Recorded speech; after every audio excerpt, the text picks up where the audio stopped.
negli anni sono nati molti modelli di business in linea con la sostenibilità, ma ancora oggi alcune imprese e interi stati investono in fonti di energia e attività non fondate su un'economia di tipo circolare. La percentuale di imprese che sta sviluppando attività innovative di prodotto o servizi ammonta al 38,1% ed è in aumento. L'8,6% ha investito invece in software e tecnologia. In Italia l'interesse alla media e alta tecnologia si attesta intorno al 32%, in particolare nel settentrione.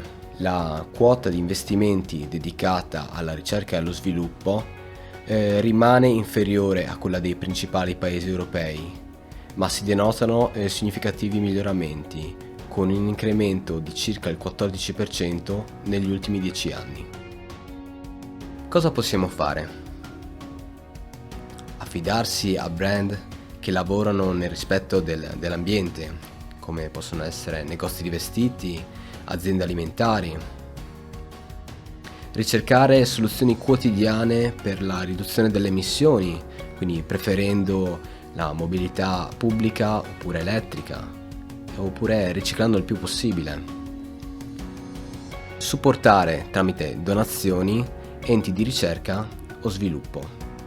Per approfondire questa e altre tematiche sulla sostenibilità, iscriviti al corso di base sullo sviluppo sostenibile di Uniud.